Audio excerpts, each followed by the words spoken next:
رهيب لمباراة من العيار الثقيل ستشرف الكرة العربية والكرة الافريقية بصفة عامة. لكل مدرب اخفى بعض الورقات، وهذه ضربة البداية للنجم الرياضي الساحلي اللي يلعب على اليسار. مجدي تراوي لم يكن منتظر في التشكيلة الرسمية، وكذلك محمد بركات على حساب حسن مصطفى في وسط ميدان النادي الاهلي. الحكم يطلب اللعب، كرة سريعة تمشي للنادي الاهلي. فلافيو في لمسة يد، في لمسة كرة، وبركات ينطلق وتحت رضوان الفارحي والحارس ايمن المثلوثي. هذه دلالة واضحة بدون جس نبض يا حبيبي، بدون جس نبض، دخول في صلب الموضوع منذ البداية. صابر بن فرج يستلم الكرة، موريو كومبي، البنين اللي يلعب لنيجيريا، النيجيري اللي يلعب للبنين، وهذه كرة ترجع من جديد طويلة من احمد السيد في وسط الميدان. موريو كومبي يحاول صابر يعطي المساندة الهجومية، كرة مرتدة بعيدة وترجع بضربة مرمى للنادي الاهلي. نذكر مشاهدينا الكرام وأن معدل أعمار النجم الرياضي الساحلي يناهز 23 سنة، بينما معدل أعمار النادي الأهلي 28 سنة ونصف. فارق الأعمار واضح لصالح النجم الرياضي الساحلي، الخبرة للنادي الأهلي والسرعة والشباب للنجم الرياضي الساحلي. لمن ستكون الكلمة الفصل؟ هذه كرة ياخذها على اليمين، مراقب من شادي محمد، وينطلق شيلسون سيلفا، يحاول الكاب فيردي التوزيع ويكسب ضربة تماس في توقيت دقيقة ونصف منذ بداية المباراة. مباراة حتما ستكون من نار بين هؤلاء الكبار، لا مجال لترك المساحات من كل جانب. صابر بن فرج هداف الدوري التونسي 7 أهداف، يوسع والدفاع والتسلل قبل ذلك. مباراة الخوف أكيد، مباراة الغموض، مباراة الترقب والحسابات الكبيرة والرهينات الكثيرة. البال مشغول يا سعد اللي يركز أكثر من غيره في هذا اللقاء. مباراة الذهاب في كثير من الأحيان كانت مفتاح الوصول إلى التاج، وبالتالي الذهاب في هذه المواعيد مثل الإياب تسلل. إذا ضد صابر بن فرج ترجع من عصام الحضري أكثر من 20 بطولة لهذا العملاق، من أبرز ما أنجبت الكرة المصرية في العرين والحراسة. معركة رهيبة في وسط الميدان، وهجمة للنجم الساحلي. أمين الشرميتي يحاول المرور، تدخل من شادي محمد، ترجع في وسط الميدان، سرعة كبيرة. النحاس يطلب الكرة لكن أحمد السيد قبله، تبقى لأحمد السيد في موقع لم يستأنسه بالمرة، والكرة قاهرية يرجع لعماد النحاس. العمدة ينتقل على اليمين لإسلام الشاطر، الشاطر يسلم كرة لأنيس بوجلبان التونسي الذي يلعب ضد الفريق التونسي في هذه المباراة. أنيس بوجلبان المتميز للنادي الرياضي الساحلي سابقا. النجم الرياضي الساحلي مشاهدينا الكرام منذ بداية مشاركته الافريقية سنة 1984 لم يعرف الهزيمة في 69 مباراة خاضها في ملعب الأولمبي بمدينة سوسة، بما انه انتصر في 60 مباراة وتعادل في 9 لقاءات. كرة من فلافيو تمشي على طول لمحمد بركات، حرية كبيرة في التعامل مع واقع الميدان للمايسترو بركات، ولكن تقطع في وسط الميدان من مجدي تراوي، يحافظ عليها محمد ابو دريكة، ينتقل على الطول لمحمد بركات. النادي الاهلي حاول امتصاص النجم الساحلي في ال20 دقيقة الاولى، يحاول ان لا يجد المساندة لا من الجمهور ولا من واقع الميدان. كرة طويلة من اسلام الشاطر لفلافيو، يستلمها من جديد محمد علي نفخة، لاعب الارتكاز الى جانب بوسانالي. نجم الساحل يحاول المباغتة والسرعة بالايقاع. امين الشرميتي يخسر الكرة، ترجع للفريق الاهلاوي. محمد بركات ينتقل بالكرة، رهيبة والله رهيبة المعركة في وسط الميدان. أكثر من 9 لاعبين من الجانبين في منطقة المباراة، وبالتالي قد لا يكون الكثير من الحلول على مستوى تنظيم الصفوف وفك رموز الدفاع المنافس. ترجع كرة طويلة بعيدة على أنيس بوجلبان، استلام رضوان الفالحي على طول لمهدي مريح.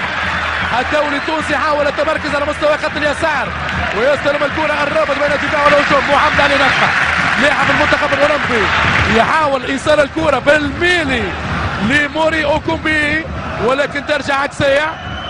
لمن الكرة لمهدي مريح. الى الان ولا فريق ثبت اللعب، ضغط كبير نفسيا على كل اللاعبين على المدربين.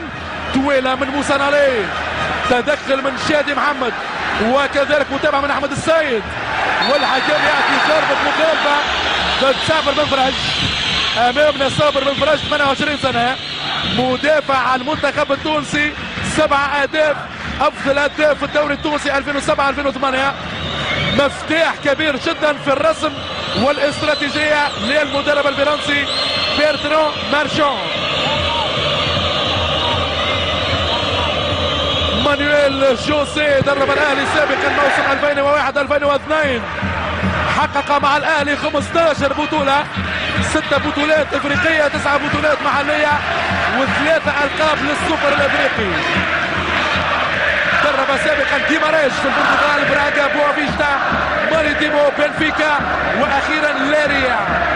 ترجع الكره لمادي مريح، يعطي كره ثابته والتدخل القوي من شيلسون سيلفا، لكن لم يستحق في هذه اللقطه الكرة من جانبه، استثبت به وخرج التماس.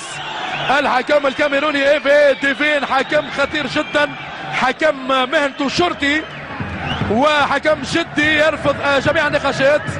عديد اللاعبين من جانب النجم الرياضي الساحلي مهددون بالورقة الصفراء والغياب عن مباراة الكلية الحربية يوم الجمعة 9 نوفمبر القادم، ونعني كل من صابر بن فراج، سيف غزال، محمد علي نفخة وموسى ناري، ومن جانب النادي القاهري محمد بركة. كرة في الاستلام للليبرو عماد النحاس، يرجع حسام عاشور للحارس عصام الحضري. 12 موسم متتالي لعصام الحضري مع النادي الاهلي. حوار كبير بين مجدي تراوي في وسط الميدان وفلافيو امادو. ترجع الكرة لموسى ناري، يعطي كرة سليمة، تدرج افضل من جانب النجم في هذه اللقطة. كرة سريعة، موري اوكومبي، الثبات واضح، صابر بن فراج، يا سلام، يحاول المرور ويمشي صابر ويوسع والدفاع يتدخل. عماد النحاس كان بالمرصاد، النجم الرياضي الساحلي يضغط، هام جدا التسجيل في النصف ساعة الأولى من المباراة. موري اوكومبي لمهدي مريح، كرة سريعة، تنويع كبير في صنع اللعب من جانب النجم، ولكن موري اوكومبي لم يلتحق بالكرة. 7 دقائق لعب والجهة اليمنى لهجوم النجم، القوة الضاربة للاستراتيجية للنجمة الساحلية بدأت في الاشتغال، وبالتالي قد تنجح في جميع الحسابات. النهائي بكل تأكيد الخامس على التوالي للنجم الرياضي الساحلي. النجم الساحلي اللي لعب 60 مباراة، لعب 69 مباراة، 60 انتصار، تسديد قوي جدا ولكن بعيد على الحارس عصام الحضري من شيلسون سيلفا ألفيس. اذا حسابات كبيرة، مباراة تليق بسطح الكرة الافريقية. المدرب بيرتران مارشون فضل عدم الاعتماد على الغاني سيد البخاري منذ البداية، استعمل ثلاثي اجنبي في التشكيلة، موري اوكومبي، موسى ناري، وجيلسون سيلفا ألفيس. هذه كرة سريعة تغطية من الكابتن شادي محمد، ترجع من جيلسون، يسترجعها النجم الساحلي. موري اوكومبي سريع امين الشرميتي، والكرة بدون عنوان على طول الحارس عصام الحضري. الألقاب 102 من الألقاب للأهلي المصري مقابل 25 للنجم الرياضي الساحلي، في انتظار المزيد والمزيد. عامل لاقين على الساحة الأفريقية. ترجع الكرة للنجم الرياضي الساحلي. النجم الساحلي مشاهدينا الكرام إلى حد الآن لعب 29 مباراة لحساب كأس رابطة الأبطال الأفريقية في الملعب الأولمبي بسوسة، 24 انتصار و5 تعادلات، لم يعرف طعم الهزيمة. صابر بن فراج يعطي كرة صحيحة 100%، والحكم الكاميروني ايفي ديفين يطلب اللعب مرة أخرى. عماد النحاس، استلام الكرة سريعة من حسام عاشور، محمد أبو تريكة، ضغط عالي من النجم الرياضي الساحلي، ضغط عالي، بريسينج واضح يقوده مجدي تراوي، محمد علي نفخة وموسى ناري، يعقد الأمور على النادي الأهلاوي. فرق كبير بين النجم الساحلي لباسداريفيتش 2005 والنجم الساحلي 2007 لبيرتران مارشون.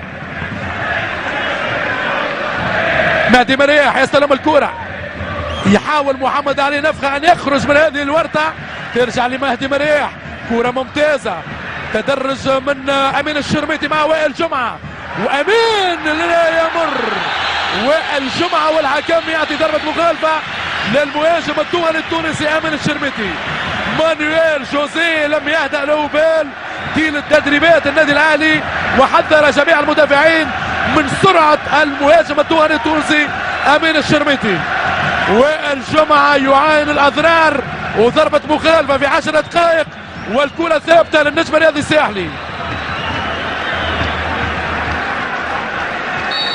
اذا الكرة الثابتة سلاح القوية للنجمة التونسية، والتسديد امين الشرميتي وسامر بن فراج في المتابعة، يعكس الهجوم انيس بوجلبان. بوجلبان يعطي الكرة بسرعة لمحمد بركات اللي يخليها على طول، سلام الشاطر يراوغ امام محمد علي نفخة ويرجع للوراء، ثبات بالتدرج في الكرة من جانب النادي الاهلي. حسام عاشور، لمسة واحدة لمحمد ابو تريكة، من جديد حسام عاشور يمر لاحمد السيد. الى حد الان الحارس ايمن المثلوثي بعد مرور 10 دقائق لعب لم نشاهده الا في مرة واحدة. محمد بركات، احمد السيد، هجوم منظم للنادي الاهلي، ولمسة الرأس كانت من موسى ناري. يحاول احمد السيد التوزيع، سيف غزال في مراقبة الدفاع، وبداية الهجمة موري اوجومبي يضغط عليه حسام عاشور، والحكم الكاميروني ايفي ديفين يرجع على ضربة المخالفة والبطاقة الصفراء.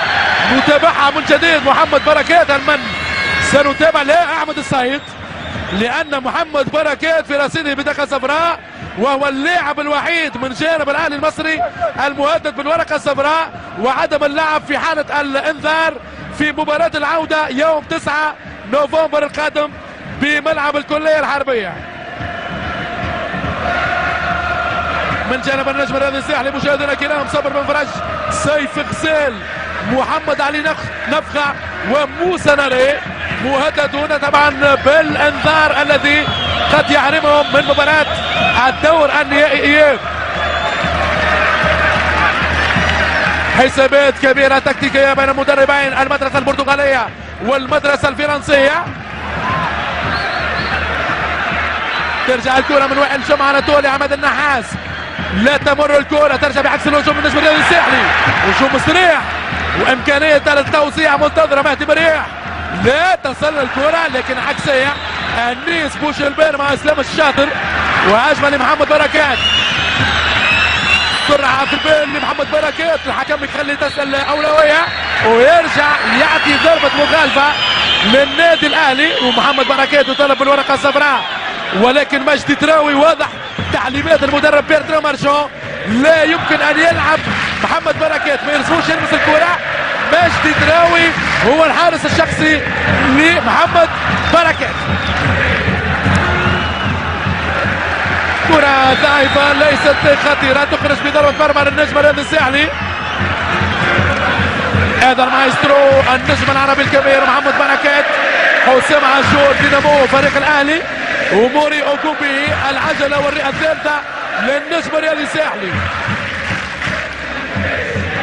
طبعا النجم الساحلي اخذ الكثير من الحجم وكبر جدا جدا في الخريطة الافريقية، اصبح الغول الجديد للكرة في القارة السمراء، مرشح بارز جدا للفوز بألقاب افريقية قادمة بمعدل شباب 22 سنة.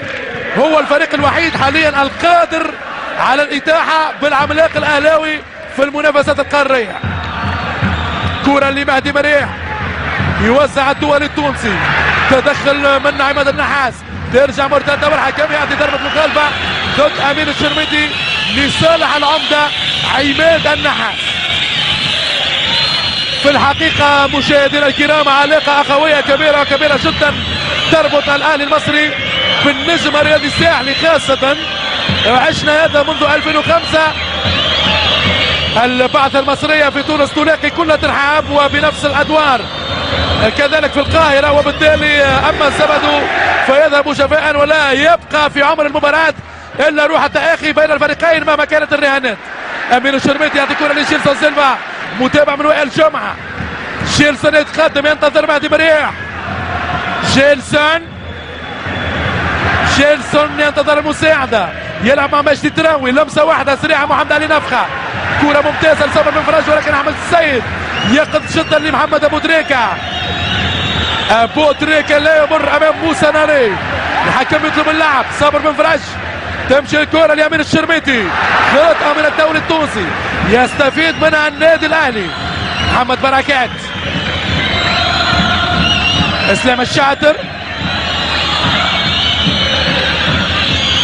شوف الحرية الكبيرة والمطلقة لمحمد بركات. جوكير فوق الميدان، يتنقل في كل أرجاء الملعب بدون قيود تكتيكية. أحمد السيد المفاجأة صار على يسار وسط الميدان الدفاعي للفريق الأهلاوي، كرة سريعة وسيف غزال أمام محمد أبو تريكة، واستميت الكابتن سيف غزال. كرة محمد أبو تريكة لفلافيو، تدخل ممتاز من رضوان الفالحي، خروج بسلام من دفاع النجم النادي الساحلي موري أوكومبي، والتماس للنادي التونسي النجم النادي الساحلي. موري أولا أوكومبي النيجيري اللي يلعب للمنتخب البنيني.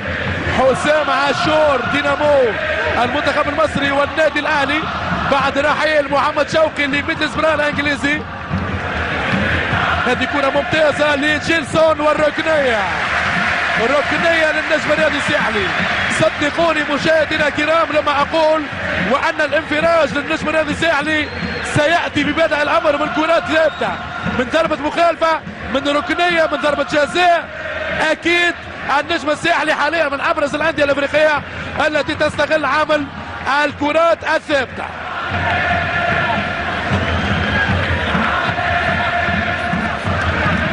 شادي محمد في مراقبة لأمين الشرميتي، والجمعة لصبر بن فرج، والتوزيع على اليسار، وكرة كانت خطيرة. شادي محمد يعكس الهجوم والسرعة لأنيس بوشلبان. محمد بركات على طول لإسلام الشاطر، يتقدم ويراوغ ويدخل منطقة الجزاء، والحكم الكاميروني يطلب اللعب. محمد بركات كان داخل منطقة الجزاء، والكرة بضربة مرمى والتمويه. محمد بركات الورقة الصفراء، وسيحرم من اللعب في الدور النهائي في ملعب الكلية الحربية. نيكست ماتش ميسد محمد بركات، لن يلعب محمد بركات مباراة العودة في ملعب الكلية الحربية بداعي التمويه في حواره مع مجدي تراوي. اترك لكم الحرية في التعليق عن هذه المخالفة مشاهدينا الكرام، ان كانت هنالك مخالفة ام انه تمويه.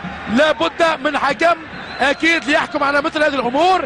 نرجع لوسط الميدان، كرة سريعة، محمد بركات يعطي كرة لمحمد ابو تريكة. مباراة جنونية، مباراة لا يمكن ان تهدأ، الكرة تدور كما يجب من جانب الفريقين. غموض، توتر، خوف من المستقبل الغامض على الميدان. ترجع الكرة للاعب المحروم من الاياب على طول محمد ابو تريكة لاسلام الشاطر اللي يطلب الكرة على اليمين. اسلام الشاطر يمشي بالكرة، يرجع للوراء لوائل جمعة، التنظيم الدفاعي للنادي الاهلي. وائل جمعة على اليمين في تغطية على اسلام الشاطر، وكذلك شادي محمد في تغطية على احمد السيد يسار الدفاع وسط الميدان الاهلاوي. محمد بركات يرجع للوراء، انيس بوشلبان يضغط عليه، لكن جيلسون يفشل في المحاولة لافتكاك الكرة من شادي محمد. تدرج سليم بالكرة من جانب النادي الاهلي. احمد السيد في وسط الميدان، كرة لانيس بوشلبان، ولكن يسترجعها مهدي مريح.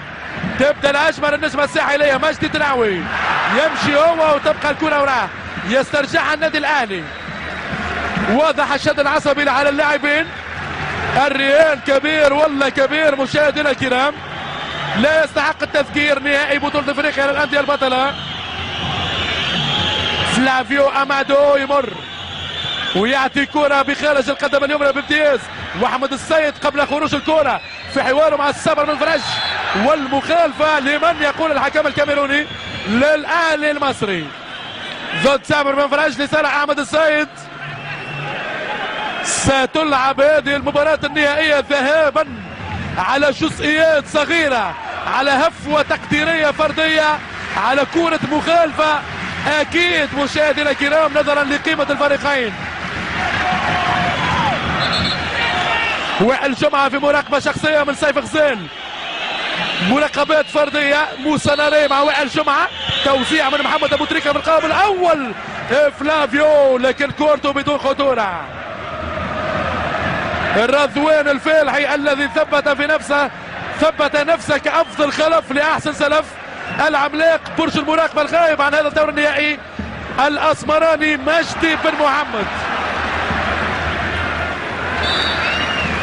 ترجع الكرة بضربة مرمى للنادي الأهلي. شفنا السرعة الكبيرة جدا في دخول الكرة من هذا الجانب أو ذاك. عصام الحضري يمشي الهوينة يقضي، يريد أن يكسب المزيد من الوقت. 20 دقيقة لعب في بداية هذا الدور النهائي، 0-0 بين الفريقين. فلافيو مخالفة لصالح مجدي تراوي.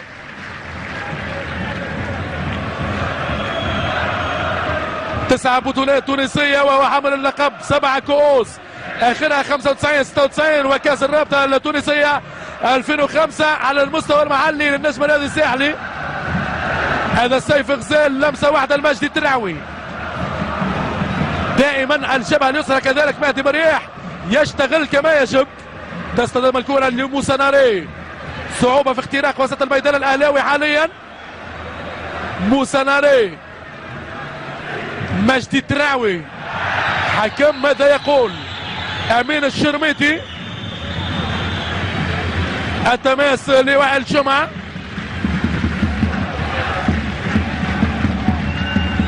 للمرة الثالثة في ظرف 5 سنوات يصل النجم النادي الساحلي إلى دور النهائي مشاهدينا الكرام لكأس رابطة الأبطال الأفريقية 2004 و2005 و2007. إنجاز تونسي لم يحققه أي نادي تونسي. كرة يخرج بها أنيس بوشلمان لفلافيو. الحكم يطلب المكان المناسب للمخالفة. قلنا حكم كاميروني صارم جدا، هو في الأساس في الحياة الشخصية يشتغل شرطي عون أمن، وبالتالي لا يعرف إلا الجدية وعدم قبول النقاش. كرة لجيلسون سيلفا، مخالفة ضد أنيس بوشلمان. هذا هو جيلسون سيلفا ألفيس الدولي لكاب فيردي.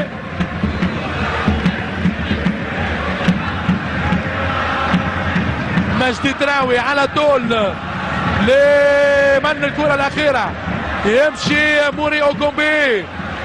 أمين الشرميتي يصعب الأمور على وائل جمعة، وضربة مخالفة لأمين الشرميتي الآن بطاقة صفراء. أمين الشرميتي ينظر من طرف الحكم الكاميروني إيفير ديفين.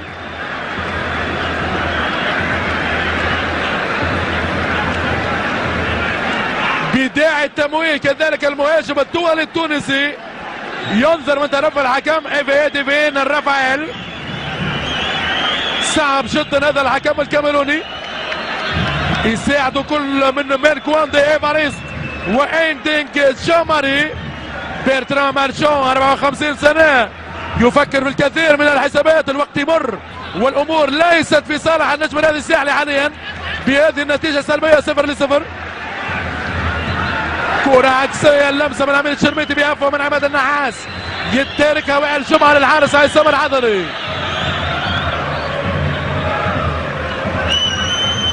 فلافيو امادو، رضوان الفالحي، مهدي مرياح. التنظيم الدفاعي للنجم النادي الساحلي عالي جدا بعيد عن الحارس ايمن المثلوثي. صابر بن فرج، عملية ثنائية ثلاثية ممتازة، ويمشي صابر، وصابر يريد المرور والعبور، ولكن امامه التكتل الدفاعي الاهلاوي. التماس يبقى لصابر بن فرج من جديد. طرفي الهجوم للنجم النادي الساحلي القوة الضاربة، صابر بن فرج على اليمين، مهدي مرياح على اليسار بمساعدة من موري أوغومبي أو على الصورة أمامنا، وكذلك على اليسار جيلسون سيلفا ألفيس. كرة هوائية بين الفريقين. محمد علي نفخة يستلم الكرة، موسى ناري، تدرج سليم بالكرة من جانب النجمة التونسية صابر بن فرج على طول لأمين الشرميتي، وكرة سريعة ممتازة داخل منطقة الجزاء مهد، وإمكانية التسديد من موسى ناري. ناري تسديدة في المدرجات. موسى ناري امامنا على الصورة يسدد ولكن كرة بعيدة بدون خطورة. 21 سنة لهذا اللاعب القادم من النيجر، منذ يناير 2006 يلعب للنجم الرياضي الساحلي موسى ناري. كرة طويلة في توقيت 25 دقيقة لعب الدور النهائي ذهاب. مشاهدينا الكرام دائما وابدا 0-0 بين الفريقين. التكتيك طاغي على الحسابات الفردية، على جمالية اللقاء، لا مجال للجمالية امام واقع النتيجة والاميرة الافريقية. مجدي تراوي ارتكاز الى جانب محمد علي نفخة. مجدي تراوي من جديد، كرة لجيلسون سيلفا. مجدي تراوي ينوع النجم الساحلي في العمليات. مهدي برياح 5 لمسات، نجمة ساحلية في البال والتوسيع والدفاع، واحمد السيد يضع الكرة في الركنية. اضطراب ودربكة في دفاع الفريق الاهلاوي، ولكن ما يحسب هو برودة الدم الرائعة لأحمد السيد. متميز جدا أحمد السيد في هذه اللقطة. شوف التدعيم المعنوي من عصام العذري لكل لاعبي الدفاع للفريق الاهلاوي. محمد ابو تريكه والتركيز الكامل رضوان الفالحي يتقدموا الكورة وعصام العذري ترجع لمهدي مريح. الحكم يعطي تسلل. ماذا يقول؟ الصافرة الكاميرونية يبدو انها تأتي متأخرة نسبيا، وهو ما يثير غضب الجماهير الساحلية في الملعب الاولمبي بسوسة.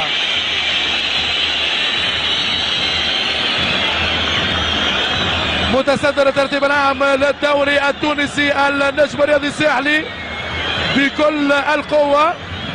19 نقطة للنجم الساحلي من 7 مباريات، 6 انتصارات وتعادل وحيد مع الاتحاد المنستيري في نفس هذا الملعب. فارق 5 نقاط على كل من النادي الافريقي والترجي الرياضي التونسي.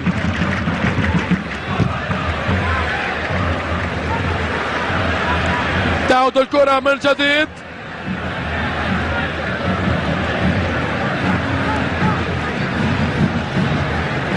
سرعة مطلوبة من جانب النجم الرياضي الساحلي. كما قلنا مشاهدينا الكرام، خبرة النادي الاهلي في البال، ولكن كذلك سرعة النجمة الساحلية هي التي قادرة على احداث الفارق. امين الشرميتي يطلب الحكم اللعب وترجع عكسية لفلافيو. سرعة في الايقاع من جانب الفريق الاهلاوي. يستلم الكرة محمد ابو تريكة من جديد لفلافيو، ولكن صابر بن فرج كان هو مفتاح الفرج في هذا الانقاذ الدفاعي. محمد علي نفخة، رضوان الفالحي، جيلسون سيلفا الفيس يمر امام اسلام الشاطر، يتقدم لاعب الكاب فيردي. جيلسون يوسع الجمعة بالركنية. شفنا كيف كان اسلام الشاطر في مهب الرياح لولا التغطية المثالية النموذجية لوائل جمعة في توقيت 28 دقيقة لعب. التعادل السلبي سيد الموقف. ذهاب النهائي 2007 لكأس رابطة الأبطال الأفريقية بالملعب الأولمبي بسوسة. النجم الرياضي الساحلي متحكم أكثر بالكرة، ولكن النجيعة غايبة إلى حد الآن. محمد علي نفخة يوسع في القائم الثاني والحارس عصام العذري.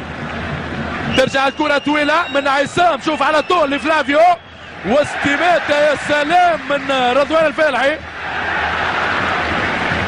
كل اللاعبين في الحقيقة من جانب الفريق المصري أو التونسي بدون حسابات بدنية، مخزون بدني يتآكل شيئا فشيئا بين لاعبي الفريقين. كيف لا والرهان نهائي بطولة افريقيا. محمد بركات لا يمر امام صابر بن فرج، صابر بن فرج والحكم ماذا يقول؟ شوف، لانه في حالة الانذار صابر لن يلعب كذلك مباراة الاياب. يلا مرت بسلام، والمخالفة لصالح النجم الرياضي الساحلي. على صابر بن فرج ان يتحكم في الاعصاب، لان اذا اصفرت ستحرم اللاعب من القاهرة. اسلام الشاطر يعطي كرة لفلافيو، داخل منطقة الجزاء، لكن يرجع ليه مجدي تراوي ويبدا الهجوم لموري اوكومبي. جيلسون سيلفا يطلب الكرة في عمق الدفاع الاهلاوي امامه وائل جمعة. جيلسون قادر على الاختراق، هاو جيلسون يمر يراوغ ويوسع وكرة مرتدة. اوه ضربة مرمى للنادي الاهلي. الحكم الكاميروني ايفي ديفين يقول ضربة مرمى. مجهود يذكر فيشكر من جيلسون سيلفا الفيس، وامكانية التسديد كانت من موري اوكومبي، ولكن في الاخير بردا وسلاما على الدفاع الاهلاوي.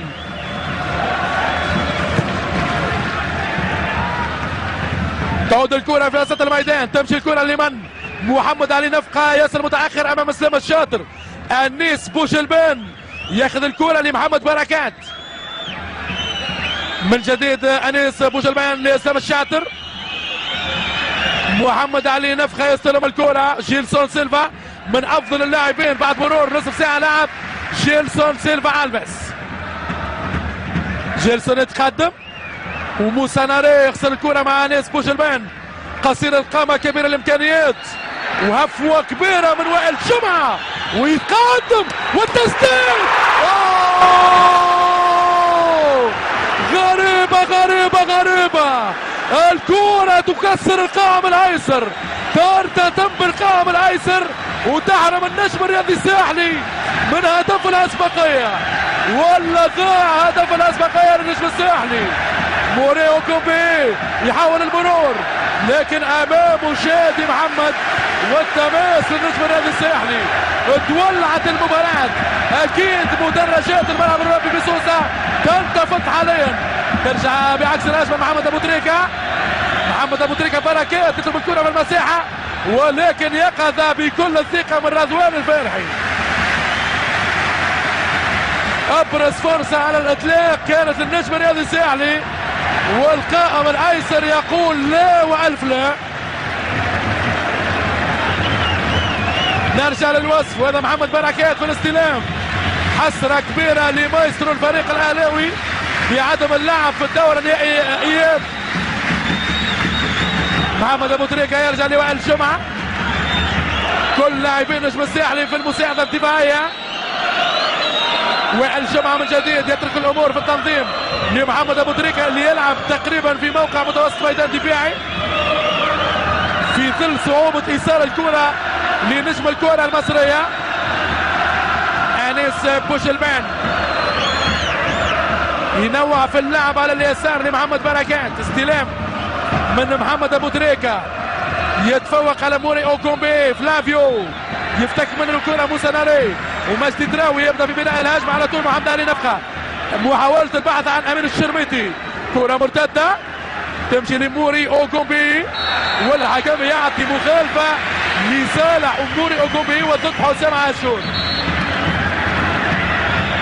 حسام عاشور المعروف انه لا تلف ولا تدور مع حسام عاشور في هذه المخالفة لصالح موري اوكومبي.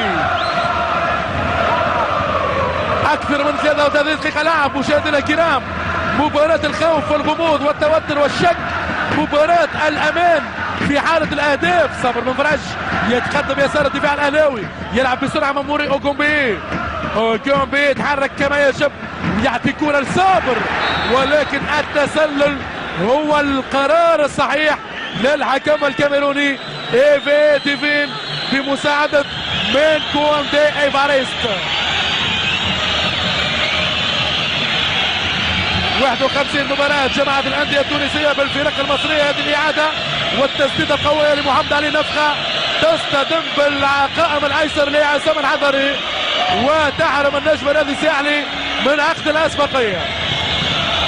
قلنا مشاهدينا الكرام هذا مانويل جوسي غير راضي بالمرة على واقع المباراة في هذه الدقائق والحكم الكاميروني بدأ يقرر.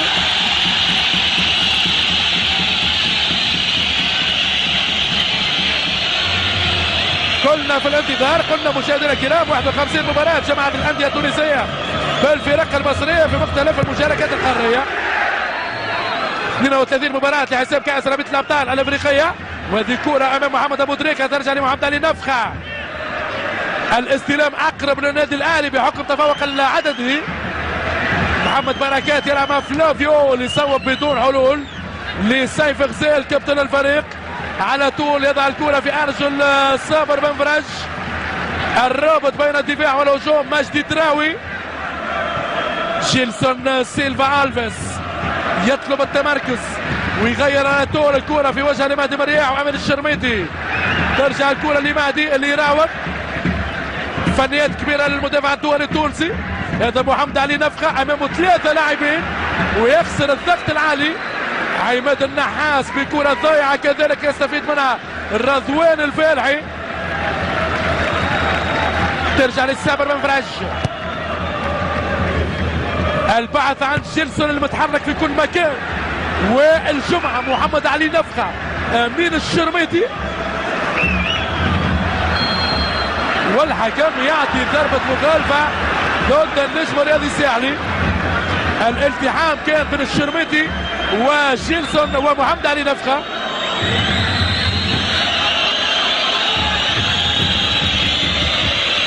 من جانب الأندية المصرية مشاهدينا الكرام، الزمالك هو أكثر الأندية المصرية مواجهة للأندية التونسية. 18 ماتش. الأهلي 15 مباراة، الإسماعيلي 8 مباريات، الترسانة المقاولون العرب، المنصورة، المصري والاتحاد السكندري بمباراتين. تعود الكرة لإسلام الشاطر في توقيت 36 دقيقة لعب، وأنيس بوشلبان لم يمر أمام مهدي مرياح، ويبدأ الهجوم. مجدي تراوي ويعطي كرة لكن لم تنطلي على الدفاع الأهلاوي. ترجع لمجدي من جديد. محمد علي نفخة، مهدي مرياح، كرات قصيرة عرضية يتوقعها النجم الرياضي الساحلي. ضغط عالي من فلافيو أمام رضوان الفالحي. كرة على طول لمحمد بركات، هجوم خطير على دفاع النجم. بركات وإمكانية التسديد، والحكم يعطي ضربة مخالفة. مكان حساس جدا للحارس أيمن المثلوثي. توغل رهيب لفلافيو عمادو، تدخل من موسى ناري، والمخالفة لصالح الفريق المصري. محمد ابو تريكة سيكون هو المحاور لايمن المثلوثي. الكرات الثابتة وما ادراك ما الكرات الثابتة. اخطر الاماكن على كل حراس العالم هذه الكرات اللي تبعد تقريبا 20 متر على الحارس ايمن المثلوثي. جدار دفاعي ب6 لاعبين يقودهم رضوان الفالحي، مهدي مرياح، موسى ناري، سيف غزال، صبر بن فرج، محمد ابو تريكة بالمقاس يتابع الحوار. 9 امتار و15 سنتيمتر يتابع الحكم الكاميروني. يتشدد مع الدفاع الساحلي بالتمركز. محمد بركات وأحمد السيد وسط الجدار.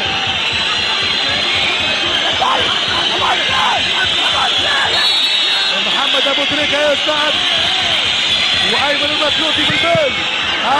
الجدار وتنافس السعداء بالنسبه للنجم الرياضي الساحلي. فرصه كبيره كانت لمحمد ابو تريكة، مرت بسلام على الدفاع الساحلي. ترجع الكره من سيف غزال ومجدي تراوي بطيء جدا بهذه الكره، وكذلك مخالفه ضد مجدي تراوي. الانذار لمجدي تراوي.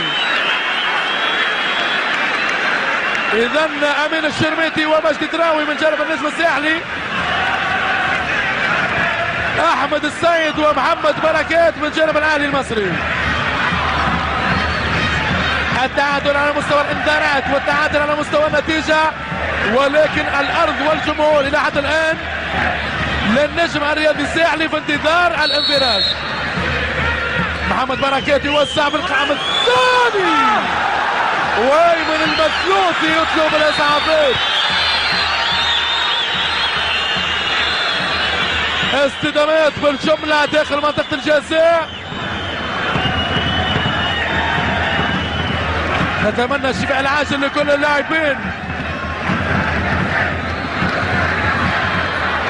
مانويل جوزيه المدرب السابق لكيماريش البرتغالي. صابر بن فرج في التعامل الاخير مع ايمن المثلوثي. وهذا بيرتران مارشون المدرب السابق لفريق رين الفرنسي من 97 ل 2002، مدرب سابق لكانكو مع ديديه دروغبا من 2002 ل 2004، مع النادي الافريقي من 2005 و2007، ومنذ يونيو 2007 مع النجمه الساحليه. احلى مشوار لهذا الفريق مع بيرتران مارشون. الدوري التونسي بفارق 5 نقاط على الثنائي النادي الافريقي والترجي، ونهائي بطوله افريقيا في البال. نجاح لبيرتران مارشون على الساحه المحليه والقاريه. بالنسبه للدوري المصري تصدروا فريق طلائع الجيش ب 19 نقطه من 7 مباريات، ثم النادي الاهلي على بعد نقطتين، والثالث بتروجيت كذلك على بعد 3 نقاط. اذا بكل الروح الرياضيه والشيء مما لا يستغرب، محمد بركات يرجع الكره للفرقه التونسيه، ومهدي مرياح 5 دقائق قبل نهايه الشوط الاول. مشاهدينا الكرام، التعادل 0-0 بين النجم الرياضي الساحلي والنادي الاهلي في الملعب الاولمبي بسوسه. شيلسون سيلفا والحكم يعطي ضربه مخالفه لصالح النجم الرياضي الساحلي. تلعب بسرعه فوريو كومبي يوسع ارضيه ولكن مرت على كل اللاعبين ويسترجعها اسلام الشاطر. انيس بوشلمان حاول التمرير، ومجدي تراوي دائما في الضغط العالي على اول من يلمس الكره في وسط الميدان للفريق الاهلاوي. مهمه تكتيكيه كبيره وكبيره جدا لمجدي تراوي في هذا اللقاء. محمد علي نفخه بكل الثبات، يعطي كره لرضوان الفرحي، لعميد الدفاع سيف غزال. موسى ناري، هل يكون النار الوهاجه في وسط ميدان النجم الرياضي الساحلي؟ يرجع لمهدي مريح، يحاول محمد علي نفخه توزيع وركنيه للنجم الرياضي الساحلي. تقدم منتظر لكل من رضوان الفرحي وسيف غزال. اذا الركنيه محمد علي نفخه والتركيز من جانب عصام العذري. محمد علي نفخه كوره في القائم الاول استلمها شيلسون سيلفا اللي حاول المرور. شيلسون يوسع، تستتم الكوره في شادي محمد وفي القائم الثاني تستتم الكوره بالعارضه وتاتي ضربه ركنيه للنجم الرياضي الساحلي. فترات حرجه جدا يمر بها الاهلي المصري وانتعاشة ساحلية مع نهاية الشوط الأول. آخر من لمس الكرة بالطبع كان شادي محمد، كرة سريعة وركنية أخرى للنجم الرياضي الساحلي. مانويل جوسيه غير راضي بالمرة. هذه الإعادة شادي محمد آخر من لمس الكرة، والحكم الكاميروني إيفي ديفيد يقول ضربة مرمى للنادي الاهلي. ترجع الكرة وسط الميدان. موسى ناري،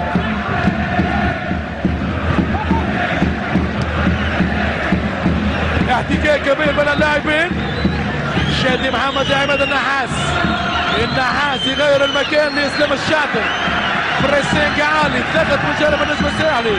اسلام كان شادر وراوغ محمد علي نفخه. انيس بوشلبان،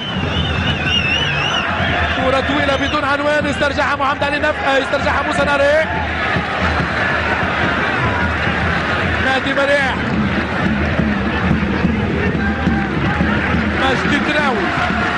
اقل من دقيقة ونصف لنهاية الوقت الاصلي والطبيعي. مشاهدينا الكرام، عشاق الكرة العربية والافريقية في هذا النقل المباشر من الملعب الاولمبي بسوسة، وكرة من ووري اوغومي بافتكاك لواء الجمعة يسترجعها اسلام الشاطر.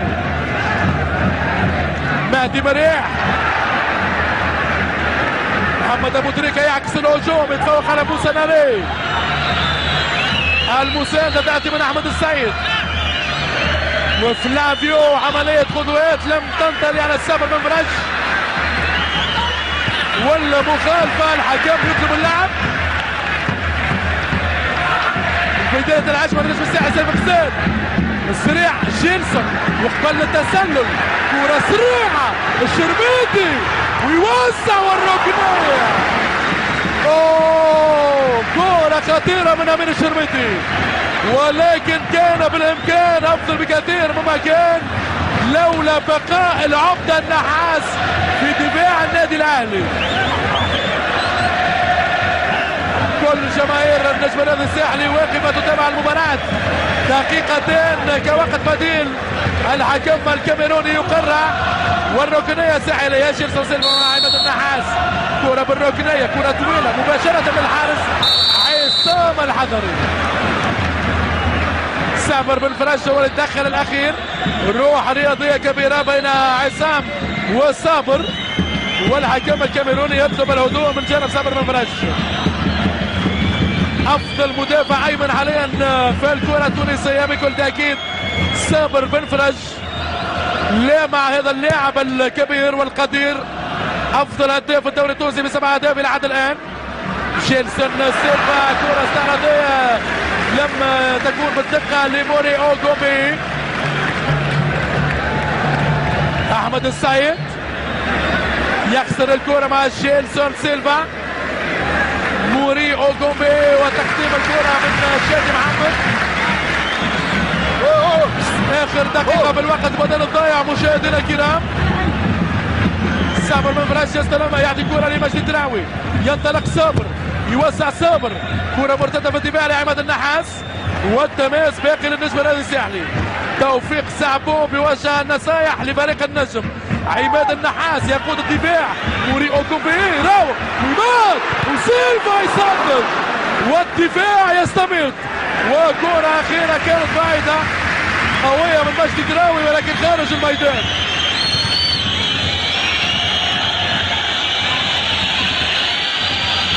هذا هو مجدي التراوي لاعب الارتكاز الى جانب محمد علي نفخة. اكيد بيرترو مارشون سيعدل الاوتار في حديث حجرات الملابس، وكذلك مانويل جوزي من جانب النادي الاهلي. محمد علي نفخة، الوقت البديل انتهى مشاهدينا الكرام، وفي هذا الوقت بالذات يعلن الحكم الدولي الكاميروني اف ديفين عن نهاية الشوط الاول بالتعادل السلبي 0-0 بين النجم الرياضي الساحلي والنادي الاهلي في الملعب الاولمبي بسوسة. اجمل تحيات معلقكم رؤوف غليف، والى اللقاء مع بداية الشوط الثاني.